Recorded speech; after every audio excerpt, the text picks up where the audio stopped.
As I was just saying, this is a kind of an organized build, so people can throw their questions in there, but we got some stuff we're trying to get into. I'm gonna kind of I'm gonna share the topic, the part one of the topic, and you can kind of lead off with what your thoughts were, and we'll kind of get into it. So you hit me up, and you said it was a two-part topic. And so the first part is the merge of hip hop and commercialism serving artists or crippling them. Salute to everybody on the show, by the way. Yeah, no doubt. Big up for everyone joining us and whatnot. Definitely. So the merge of hip hop and commercialism serving is it serving artists or crippling them? Yeah, indeed. And I was curious to hear your side of this build as well, my lord. Of course. You know what I'm saying? Because we support that analog birth of hip hop very heavily. It was hard for Cass to even come over from vinyl to Serato. You know what I'm saying? Cass was going through that trip for a hot minute. And I know I was in it. You know what I'm saying? It took me a minute to leave the turntable for CDJ on stage forever. But, I had to, sit back and say, you want to carry crates and shit, going 30 city tours and shit, just because you want to be like old school hip hop feel and shit. That's bullshit. Throwing your back out and shit. You know what I'm saying? I used to carry crates before I was cutting, man. I used to carry for all the wizards around my way. So, that 30, 40 pounds you lifting in them heavy ass techniques, you know what I'm saying? A laptop in the bag now, hard drive, and let the technology do its thing, man. And those facets is good. You know what I'm saying? As far as the technology side, but we're going to build on commercialism first. I feel that's very important right now because, I was having this conversation the other day with the elders, and I told them, I said, we never set rules in hip hop. You know what I'm saying? This is almost like, how hip hop is right now is almost like how drug deals are. There's no rules. So we didn't let people know, don't sell your ass for a check or any of those type of things. So, this generation was born into people getting all kinds of levels of endorsements and everything, bro. So, it's a time that we didn't experience. There was money around. I think we had more money with record deals and things of that nature. But we didn't understand commercialism back then because it was behind the curtain.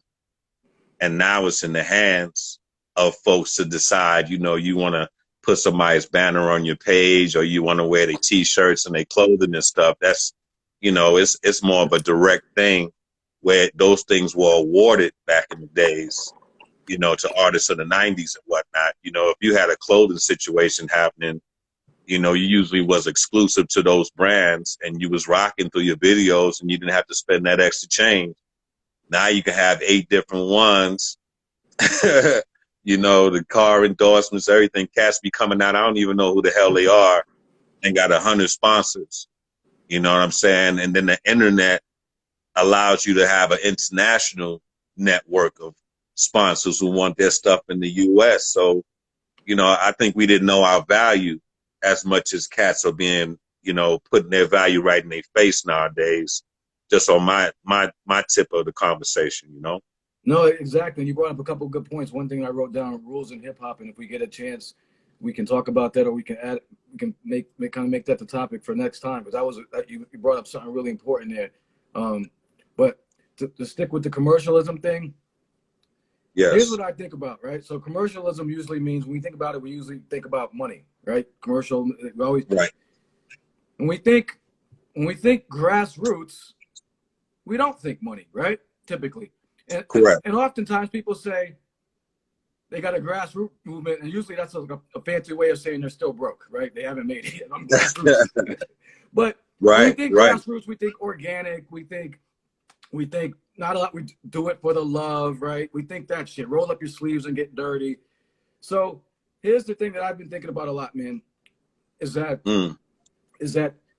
when hip hop started, when anything started that was dope, it was grassroots. Hip hop started from disenfranchised youth in the Bronx and stuff like that. Not because people were trying to get a check. People were trying to just have an outlet and stuff like that. So it was grassroots, and shit was lovely, right? But when the paper as soon as the money comes in, it doesn't fuck everything up, but it adds another dimension, and people need to know how to move with that money. And so the money comes in, and then you got the big corporate giants who are like, wait, people are fucking with this. We need to fuck with this. It's just like when Procter & Gamble buys out a small vegan company because they know what the fuck is good. So big companies are like, oh, Sony's like, oh, you know, Atlantic's like, okay. And then once that machine gets attached to it, then we start dealing with some fuck shit, man. So I think but right there, let me interject. Go ahead. That's when the artist is supposed to upgrade. Okay. And I said it all the time. So I agree with you. No argument there. Yeah. that's when the artist has to upgrade. The artist has to say, look, somebody saw me in the park around the way playing ball. Now they want me to go play, you know, for the Lakers. You can't come around, drink 40s and, you know, and do and one in the park anymore. You got to change your steez. And I think that's one of the major problems. We were never taught that. That's not a class. You can't go apply somewhere and say, hey, I just got a deal. Can you teach me how to handle money? No. Okay. Right. And then it's going to, you know what I'm saying? And then it's going to break your crew up because you never made divisions of business. Right. So, you know, like we spoke on last time, you got that one dude standing in the back and he's not doing anything, yet he's part of the crew. And now you got a check and you're wondering how to pay them. That causes a heavy dissension. So a lot of these groups that were 4-man groups come out like 2-man groups or maybe 3, because when that business hit, they were the only ones willing to step the game up and get off and take a responsibility. Right. You know what I'm saying? Right. So that is another thing where commercialism kind of puts the stab on it, bro, because when you're doing it grassroots, you can keep doing barbecues. You can keep doing block parties all day. Ain't too much bread in that. No, somebody will slide you 200 to break up with your crew. But now that hip hop is valuable and it's not just like, yo, I can rap and a couple of people like me and I get in the door free. Now it's, you know, around the world, they want to let you get open and free. So you got to improve your game. And I think there's a problem with that grassroots thing. It shouldn't be that you're grassroots and, you know, you don't have bread. Grassroots is supposed to have the bread because they, you know, it's the people's champion type of shit. You know, all the support, you know, that's supposed to come from the people. The donations, you're supposed to make us as strong as a commercial artist would be.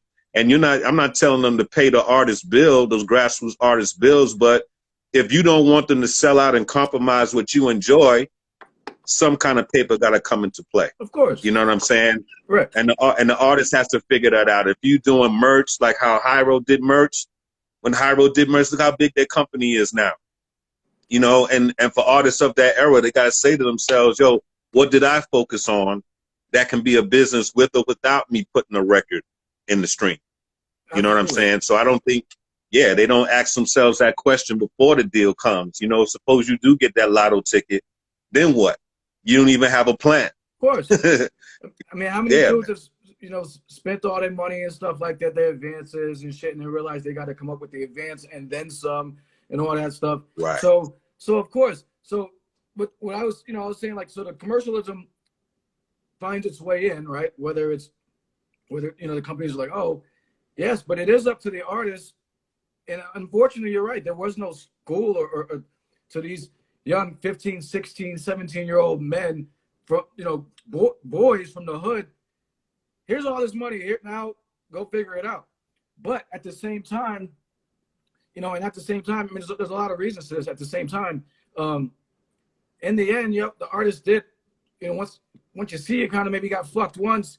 It's the artist's responsibility. Artists have to take some of the responsibility too. It's not like the commercial giant came and took over, but now that they're there, it is up to the artist to kind of see, okay, how do I move with these sharks right now? Because, you know what I mean? And how do I move in this? How do I move in this situation and kind of and make it not only that move, but like turn it to my advantage.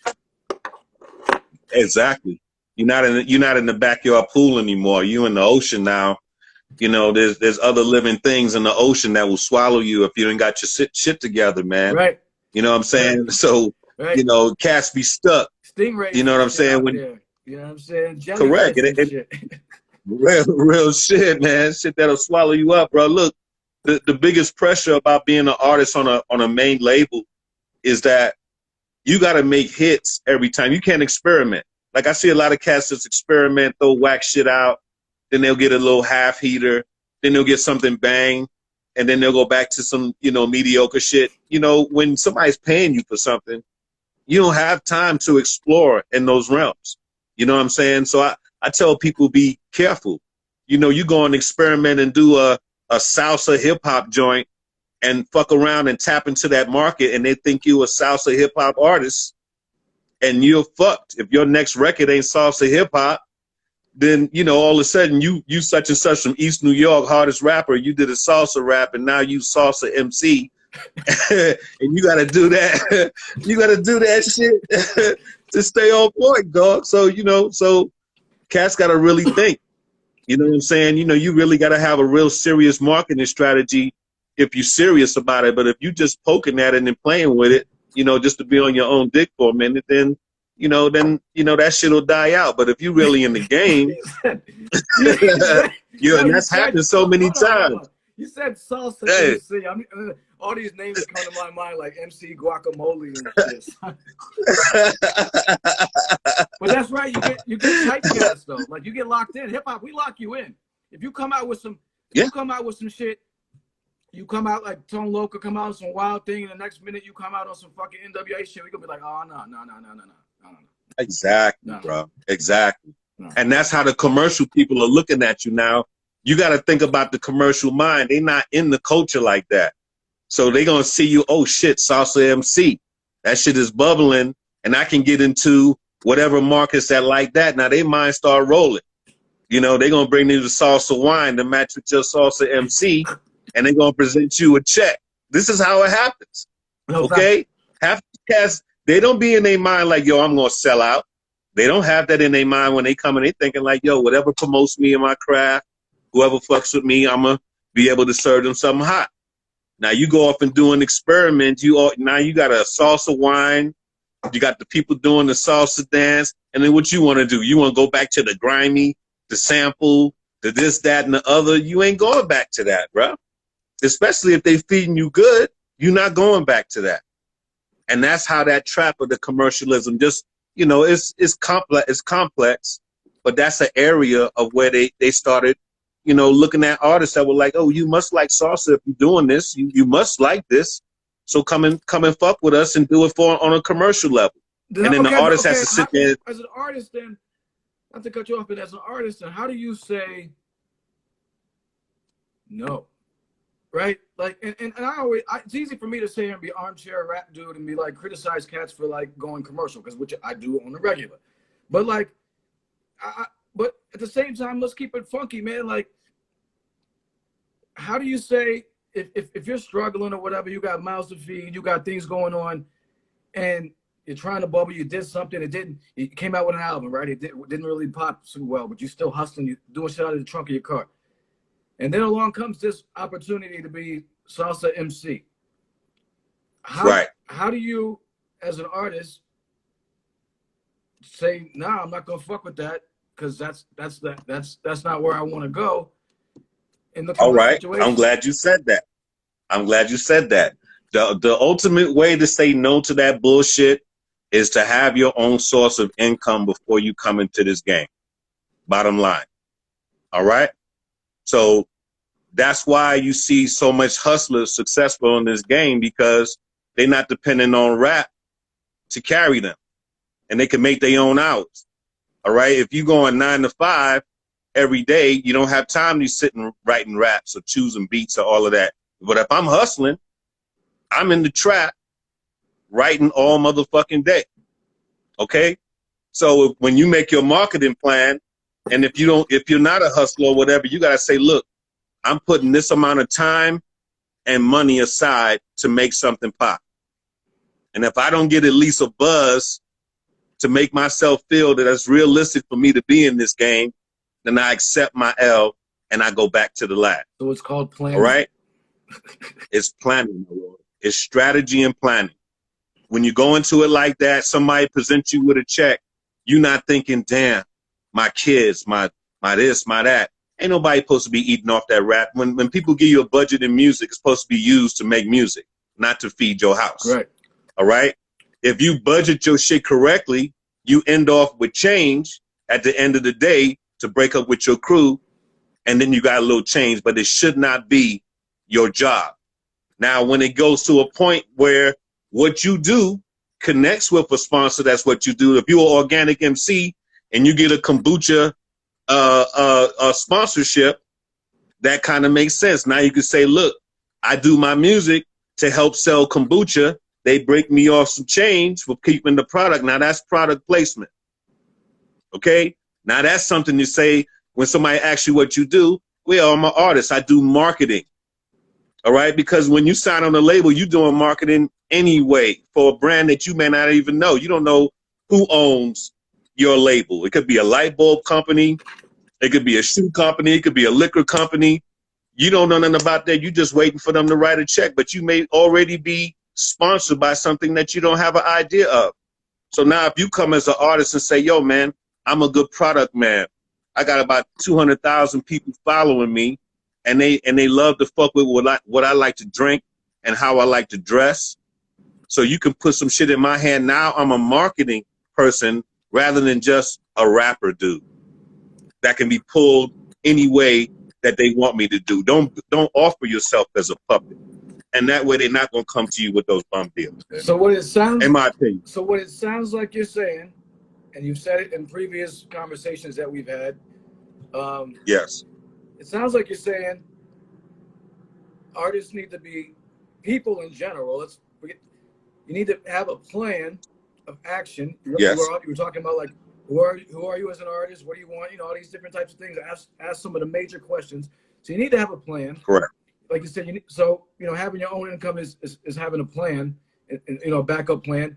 And then it sounds like you're saying, take this commercialism shit that's trying to fuck you over, flip it around, and do your flip own it around and turn it out.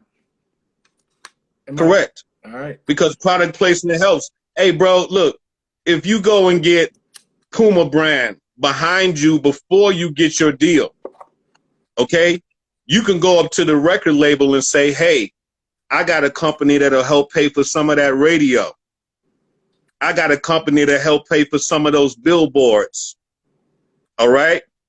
And now you got a sponsor that you can kick change to. So instead of giving the label 30-40% of whatever you're doing, you can split that, give your sponsor something back to say, thank you for having my back. Every time this record sells, you're going to get a little bit more change in your pocket. And guess what? You're going to have the freshest Puma suits, the best sneakers, everything, all the little promotional shit that they do. You clean. Now your videos look good. Your label's not pulling out more commitment than they need to because it's a gamble for them as well. Okay? They can like you today and hate you tomorrow. That's a gamble for them. If you make it less of a gamble, it's more of a yes. If you go up in there like a product placement now, your hood knows what to do. Yo, Puma sign me, everybody in Puma. Everybody putting on their shit, Puma this, Puma that. Make it part of your clique because, hey, they helping keep everything fed. That's a better thing to feed your family and kids from than throwing your shit on iTunes or whatever the fuck it is and praying that somebody buy your motherfucking record. Especially in 2021. Especially in 2021. Exactly. You hit it right. Listen, it's not about, for most cats right now, it can't be about the rap shit. It has to be about a bunch of other shit in addition to that. It can't just be about Correct. the rap shit because, and we're going to get to this part of the technology when we get to it, but everybody can rhyme now and everybody has access to this shit and they can all do it. So, real quick, did you have anything else as far as commercialism goes? I have one more point. If you didn't, and then we could go to. No, go ahead. I know we cutting it short today, so I didn't want to build too much. Well, you know what I'm saying? We got to go to basically 8:55. I got dressed from Black Sheep right after you, so you know what I'm saying. So that's what's up. Give him my regards, man. Definitely. Absolutely. But the one thing I was going to say is, as far as a broader picture, the culture.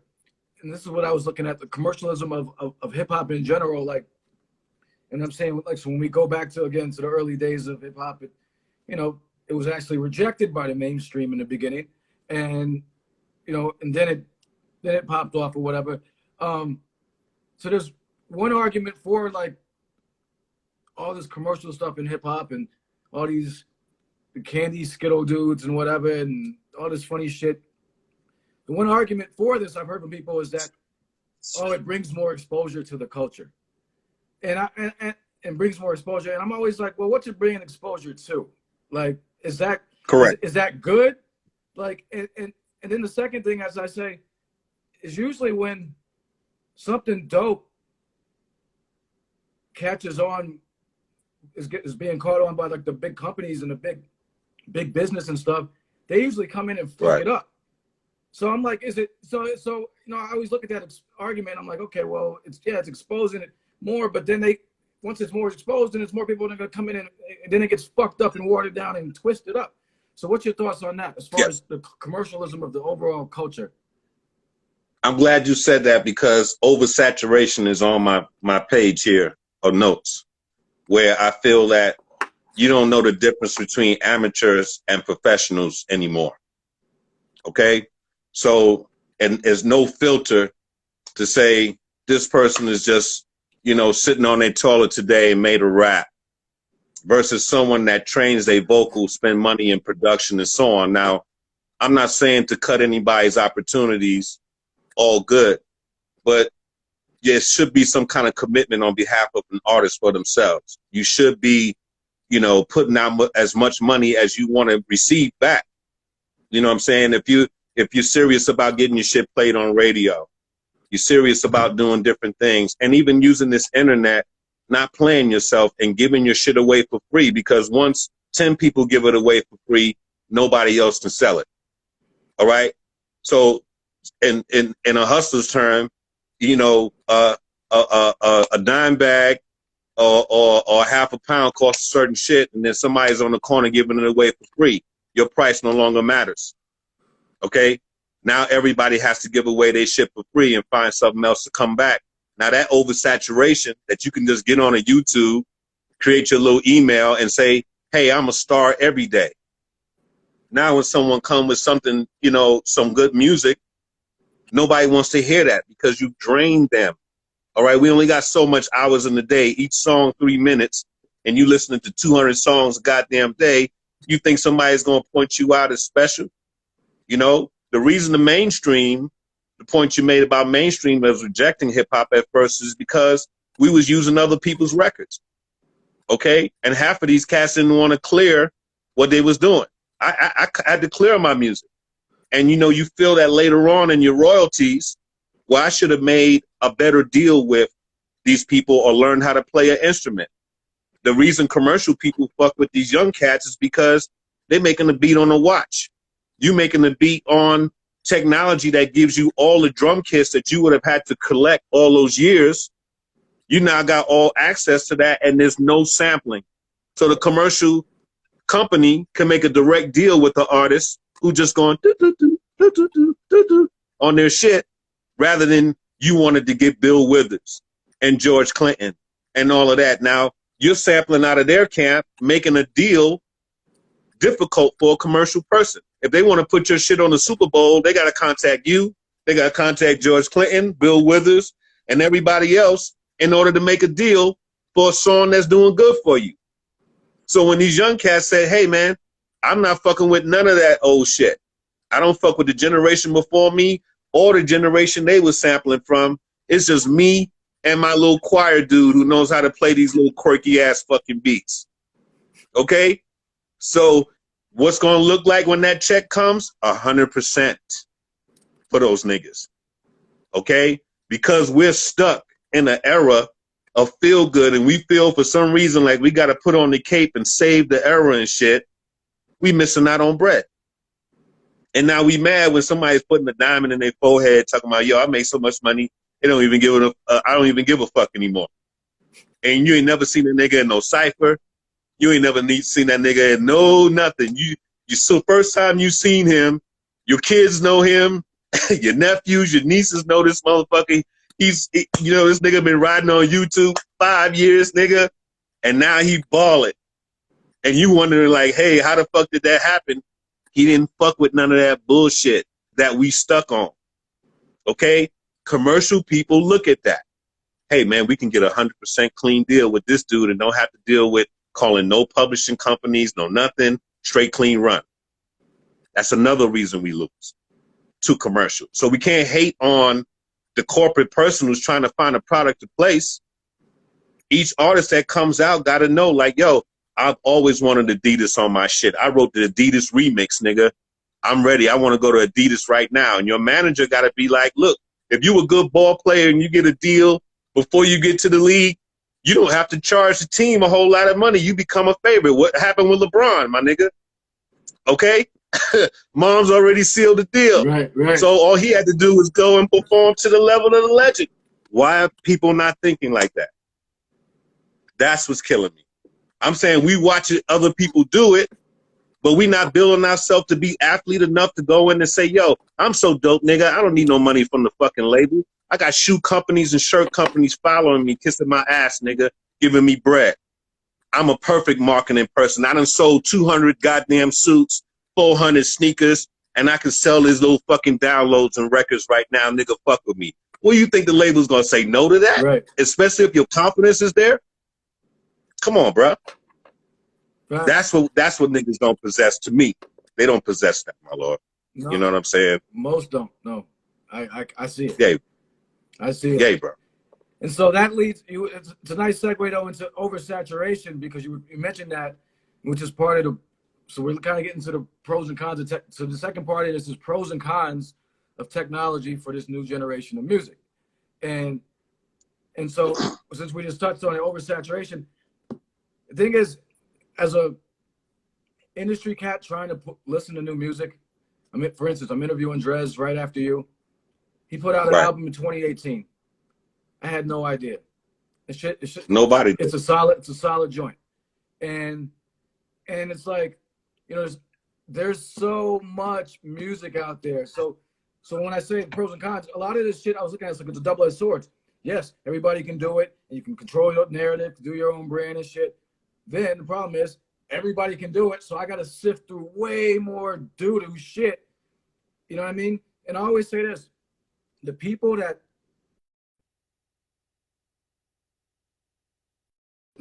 should be hitting me up, yes, don't.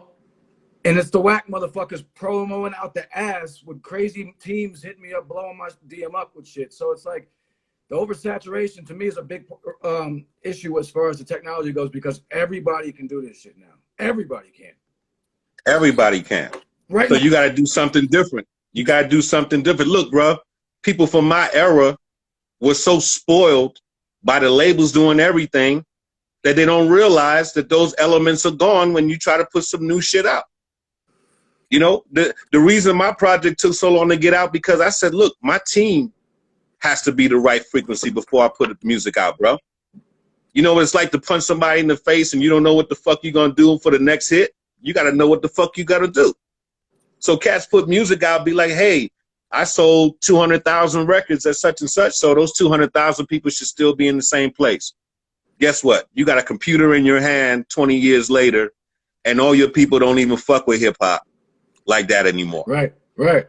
So you gotta have a marketing plan to bring them back together first. Okay? That's what your page is supposed to be, a home base to say, here I am. Everybody who was fucking with me, this is where you touch me. This is where you can handle my shit. This is not for, hey, I'm pretty. I gotta play the food. I'm doing this, you know, with my cat and shit, you know, whatever the fuck niggas be doing, that you're wasting marketing time. The people that bought them CDs and vinyl are trying to wonder, like, what happened to homie? You are the live TV show every day if you choose to be. You got to pace how where your audience is. And, you know, there's a lot of things that we were spoiled on. Now they see what they were paying these record labels for. Okay? You didn't have to do art. You didn't have to do marketing. You didn't have to call the radio people and say, yo, I got a new joint out. Can you play my shit? And now you do. So you really want to be independent? You got to have some money for that. And now you see why these young boys don't give a fuck. Because once you write that tattoo on your face, you saying, I don't want a job, my nigga. I got enough money to last me for the next 3 years. And I'll get on here, I'll buy as much YouTube World Star motherfucking hits that I can probably get for my little fucking dough. And now I'm working for myself. They have a better system than what you call grassroots all day motherfucking long. They figured it out. If they're going to get on there, play video games all day and get money, they figured out a way to say, yo, I got 1 million people. And they fuck with me all day. 100,000 of them come here, throw cash at me, and I can sit here all day, blow trees, smack my girl in the ass, man, and get my change. And I'm going to put a song out, too. And I'm not even dope. But what is dope? Is dope the success or what we call the skill? It's whatever people. They didn't get it like that. I mean, if you know, I look at it, it's like it's whatever the value is assigned to it. If people are fucking with it, like, yeah, I mean, like somebody fucking with it. So, yo, you breaking it down, man. Listen, I'm learning from these young cats. I mean, first of all, I'm a tech head, so I mean, I've always been in tune with technology, so I try to stay up on top of shit. So I'm not a dude that's gonna be like, yo, fuck technology. But a lot of artists, you know, a lot of older artists, yo, cats won't even get on social media. They think cats thinking they can just. I'm like, yo, nobody gives a fuck about you no more like that, man. Correct. Sorry. Correct. It is what it is. Hey, bro, I develop artists, legend and veterans. There's a difference. And then amateurs. And I always tell them there's a point where your legend can become a myth. Okay? So that means niggas can be talking about you so much and then you become a myth. You were a 6 foot nigga, now you 10 foot. And now you know, you have blue skin and all kind of crazy shit, and they making your story for you. Okay? You gotta stay in touch with what you're known for, homie, and keep that element alive. You know what I'm saying? Even being on here with you, people know me for building. You come in here, you know there's gonna be some kind of wisdom. I'm not talking about no ass twerking and dumb shit. You know what the fuck you coming with when you fuck with Brother J or any member of X-Clan. Straight up and fucking down. And that's my brand. So me building around that organic thinking, I have to figure out what's the best sponsors for me to fuck with. I can't come out and say, hey, this is Brother J for Clorox. Y'all fuck with this. That's not what's happening. All right? So artists have to figure out their frequency, both in the music, who you fuck with, what you fuck with, and stay in that zone. And as long as you don't come out of that, you don't have to compromise yourself, period, point blank. You know what I'm saying? Once they get that technology thing, look, bro, these companies know you're going to have to break down. They knew these DJs was going to hate. Artists don't even keep a DJ no more. They showing up with an instant replay and a USB and just say, hey, press play. All right?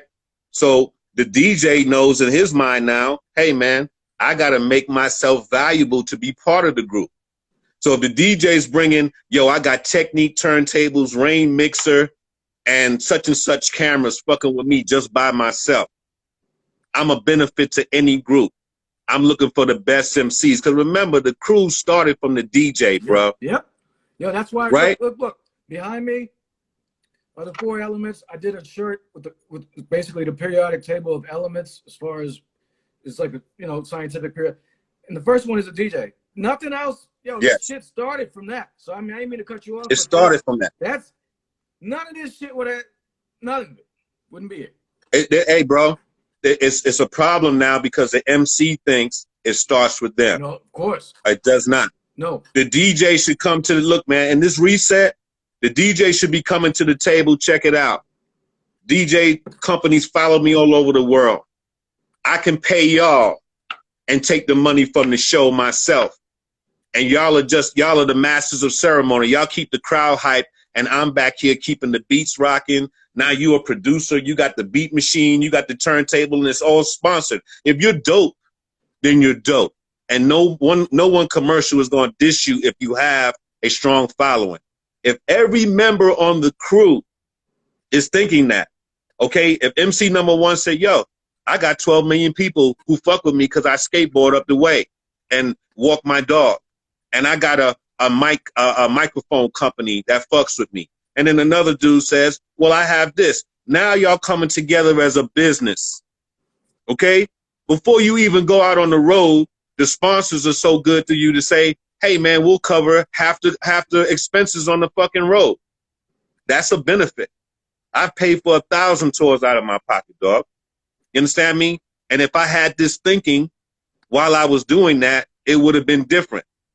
And your crew cuts down. Okay? When you on the Star Trek Enterprise, there's probably about 7 people in the room. And if you said, you pointed at them, they could say communications, engine, steering wheel, Captain Spock, whatever the fuck. Everybody got a position, my nigga. If you in the studio, okay, and you trying to keep a commercial state of mind, every motherfucker in that room should have a plug to a product or something that's going to make the cost easier. Facts. Oh, what the fuck are you doing? Carry, do something for the squad, whether it's the artwork, whether you handle all the artwork, whether you anything. You got connects, you got plugs, whether like you keep the niggas smoked out, something like something. Like you for real. You hustling and keeping the lights on for the studio time or whatever. Like whatever it is, yo, bring something to the fucking table, or else you're just useless. You know what I'm saying? And there's a lot of crews I'd be looking at, yo, what the fuck this nigga do? But you know what the fuck are you doing? You done bought an ounce for the session and don't put no money during the year toward anything. You ain't bringing no clothes. You ain't bringing no jewels. You ain't bringing shit. You just every once in a while stop by. You want to be in the element and drop a zip for niggas to smoke. That's corny as fuck. So now when the check comes and they say, well, hey, it was my ounce that was keeping everybody lit for y'all to make the lyrics, you can just mush that fool and say, yo, man, that shit ain't about a goddamn thing. Straight up and fucking down. And because that doesn't happen, how many crews do we know that have broken up on that element before they even get to a success? Real fucking a lot of these crews were bigger than what the fuck is being presented now. Yo, mad crew. You know what I'm saying? Yo, mad crew. Mad crew. Yo, listen, I always say, and that's why, you know, we're looking back and we're kind of going off a little bit, but looking back at you know, like, you know, really 80s, early mid 90s, there's a lot of crews that didn't make it out. Like, that were correct, nice. Bro. A lot of MCs that didn't make it out that were nice. You know, had some first albums, then after that, you're like, where they go? Like a lot of cats. So you know, what else do you have as far as technology goes? Pros and cons. My thing with technology, I had the oversaturation. I had the fact that it's harder to sell albums in this era because people are basically woodpeckering your projects, which I dislike. Yeah, I do. So if you put out, you put out 10 songs. Somebody say, I like song number 3, song number 8. Now what that does, it doesn't create a unit sale for you on an album shit. You getting whatever your 99% or percentage of that is, you getting a worse deal than single deals back in the days. So when people say, yo, you should have learned your lesson and all this other shit, I would compare the single from the internet to what people were getting for a single back in the days. Remember, we was paying $5.99 for a single back at that time, depending on where it was. You know, it was a time that you paying like, and then when you wanted to buy the album, you're talking about a $15, $20 experience or whatever, and you didn't have an opportunity to pick it off the vinyl like that. You had to buy the whole piece. Now you can come in and do 1 song, 2 song, 3 song. Now you don't have an album sale on your resume, on your discography anymore, because people have just picked apart and said, song number 3 did really well. That's one thing I don't like about the fucking internet. That shit is crazy, yo. I never thought about that shit as far as like, yeah, you don't have that. And like, unless you're just a person that's on, and I got a lot of friends that are really about physicals. You know what I'm saying? Like, and a lot of people are, you know, and saying some salute to them, but like, I'm not personally. So like, I go through, and plus being, you know, doing what I do, it's like, I want to hear dope music, and I got playlists and shit. So yeah, that's crazy because you're not getting that record, you're not getting that sale. You're not getting a sale, bro. That's why certain artists look more successful than others. If you got a real loyal fan base, they buying the whole product. But still, that's not enough. They buying the whole product. Still, that's not enough to like. I mean, it's enough to eat, but I'm saying like, if you're talking about like really exploding or something, that it's like, wow, that's crazy, man. Like, Yeah, bro. Yeah, bro. Yeah, and you think about it, that's crippling a lot of artists. Facts. Because you sat here and worked on 10 songs and people only bought 3. Right. All right. And then when you enforce it to say, no, you got to buy the whole album, then you got to wonder about whoever bought it, putting it up on YouTube before you and getting all of the whatever YouTube money.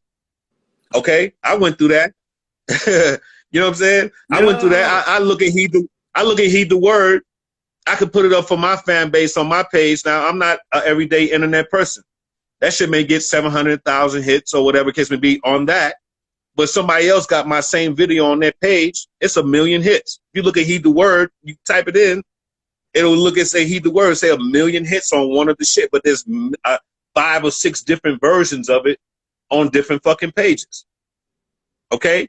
So what it should be is that if it's my intellectual property, it should come back to me. Because that law is not set up right, they're getting all the hype, and now you can't hate on them because they're advertising you. Right. At a higher pace than what you could do for yourself. Right. So it's a thin line on, yo, take my shit down.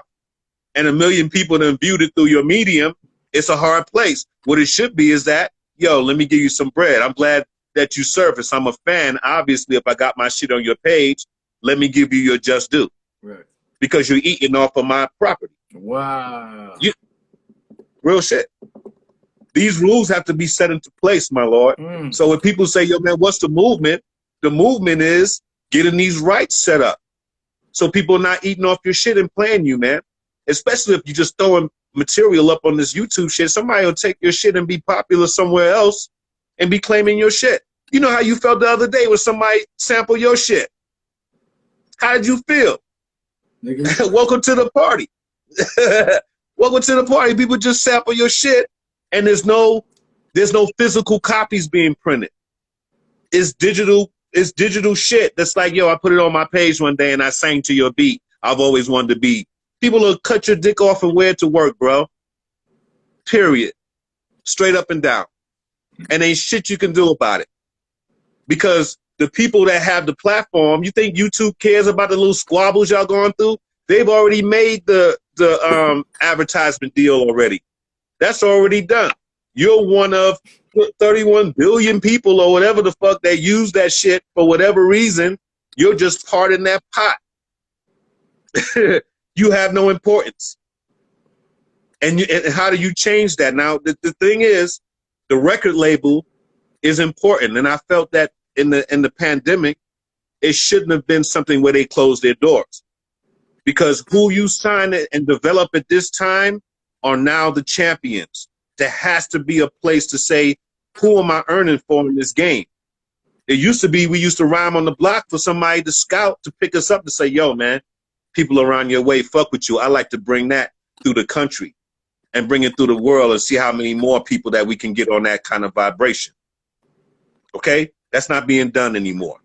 People don't even want to earn. I want to be independent. I want to do all this. You want to go through all this shit that we talking to, paying the artist, paying this, paying that, and you ain't got no money coming through like this? It's work. It's not a hobby. This is not some shit, you just pick up and I feel I was dope. I heard a good note while I was in the shower. I think I could get on here and sing. Yo, I'm nice in the shower. I always tell people I'm the nicest. Yo, I will battle anybody in the shower. I guess I will put somebody against. I'm nice in the shower, so I feel you. But real shit, and when you step out of that bitch, the reality they'll come back and say, yo, man, fuck that. Let me stop bugging myself. These niggas be sitting on a toilet making songs, don't even have a first thing about training a note and ready to go to the lab, drink some lean, kick out, and just say, hey, fuck it, fuck with it. That loyalty is based on something else. It's not based on if they hitting the right note or if they dope. Okay? So the older school of hip hop will always clash with the new shit because they're saying, look, man, people fuck with me. Period. All right? It's like being a good pimp, man. They're like, yo, man, people fuck with me. People just come up and give me money like that. Some people have that talent, bro, dog. And you can't hate on that because it's not based on the skill. So what we mad at doesn't even exist. That's why they laughing. They like, oh, you mad because I can't rap like Cool G rap or Big Daddy Kane, nigga? I don't give a fuck about that. I'm on here because I got an Instagram board that got 3 million hits. We already had a fucking show on fucking YouTube without the TV's permission and had so much hits that they gave me a show. So who you mad at? Yeah, they don't give a fuck. I mean, if they don't give a fuck. If the values are different, then you're basically just crossing paths. You know what I'm saying? And it doesn't. So there's no. That's correct. It doesn't matter anyway, because they're like you said, we're talking about this. They're like, yo, we couldn't care less about that shit. We getting money. Look at the fucking. We got so much money. I'm fucking like wiping my ass with it. Like, you know what I mean? So, yo, one. I ain't never seen. Yes, sir. Go ahead. Because we got to get out of here in like a couple minutes. Unfortunately, one thing I wanted to talk about as far as this goes was as far as the technology goes on an artistic level. Emailing verses and the vibe of being in the studio is not there anymore. And a lot of and I hear a lot of hooks. I hear a lot of hooks that would sound dope if they were with the whole crew, but they can't because it was the person's track that you know, a person's track, and he's only splitting the hook. And so it's like it doesn't even have that depth of like a crew hook. You know what I'm saying? So just that vibe of being in the studio. There are technologies where you can do live sessions with artists. So if I'm in a different place and you want to coach me to say, yo, that shit's off timing, you know, that's where the technology is really meeting the grid. That's dope. All right. That's why I agree with it, my lord. You know what I'm saying? On those levels where, yeah, because used to be you send the verse and pray that the engineer had good timing. You might have a rock music engineer that got a different timing, and no quantize is going to save you, dog, to put my vocal in shit. My vocal was not made to be quantized. My rub and my feel, that's what makes a dope MC. The machine can't clone you. That's why we get mad at rap, because they're going da-da-da-da, da-da-da-da-da-da-da-da-da. You can easily quantize that. You can easily twist that up and give it more rhythm than they regularly have. So now with the technology that says, yo, we holding a live session. Because if I can do a Zoom with you, then I can do a session with you. Right. Okay? So it's time for cats to start studying this shit that makes it a cheat sheet for us so we can get more product done. But then again, you got to go back to the beginning of, are we worth something? Who's going to fuck with us before we even get signed and let them know, yo, you on a good path. I love this song. This is worth me putting my product to. So if you're not making the product yourself, then you have to be able to attract something that's going to get. Otherwise, how do you expect to sell records? If you can't get somebody to fuck with you off the gate, then how are you going to expect somebody to invest their money to say, I want to get this download or I'm going to get these whole 10 songs? You got to test that first. Right. You feel what I'm saying? So they got to do some more homework. All we coming up with right now as a result is people got to go back and do their homework. If you're from an older school in this game, that era is not dead. There are elements that can put you ahead.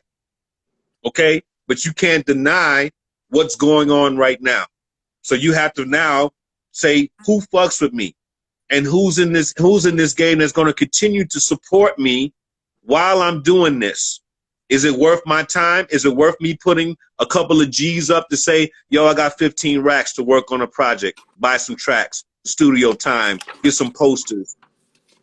Are you catching your region? Do people around your way even fuck with you? Now look at all the elements we talk about.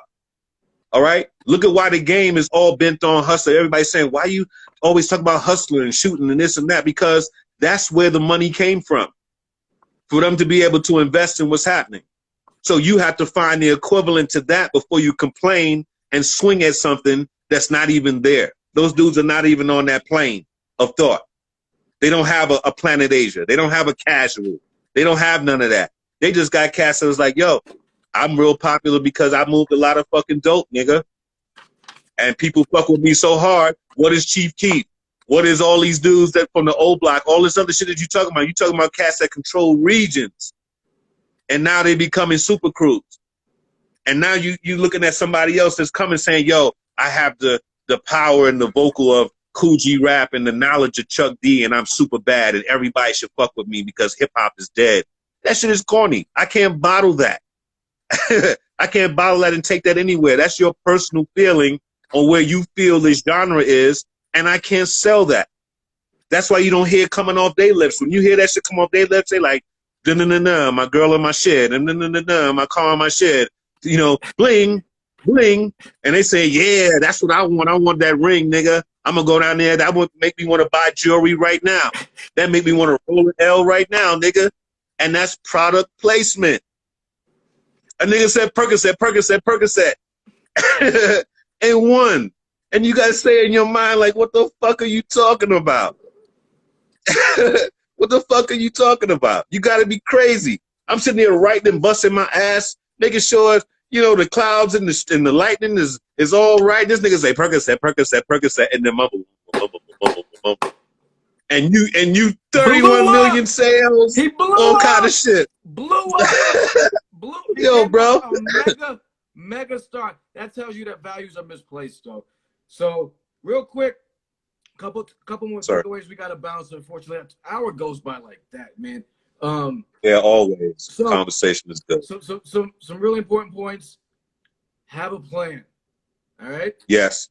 Have money. Some other streams of income. Do not rely on this rap shit to pay your fucking bills, especially in 2021, because it ain't going to do it for most of us. At any time. So that's right. Right. Use the technology to your advantage. And yes, use this commercial bullshit and flip it around and fucking market yourself and use your brand to your advantage. Flip this shit around. So that's a few things we reinvest in yourself. Reinvest in yourself. So we got to get out of here. We got another interview coming up. Drez from Black Sheep. Anybody want to stick around? And then we go live with Saving the Hip Hop Culture hat trick tonight. Always a pleasure, man. Hey, man, always a pleasure. Give everybody that's coming on my regards, man. Indeed so. And thank everybody for coming on, for all the comments and everything. Of course, man. We appreciate everybody in the show. Appreciate you. We're doing it again in 1 month, first Wednesday of every month. You know what I'm saying? Episode 5, Constant Elevation. Always good. I appreciate you. Like, from the bottom of my heart, man, for real. Like, yay, brother. Like, for real, you make me happy. So, like, you make me smile. And that's a good thing. So, same here, my lord. Yeah, so salute. Be safe. Give the family my regards, man. Give the family my regards, brother. And we'll build soon, man. Same here. Be good. All right. We'll talk to you soon. Peace.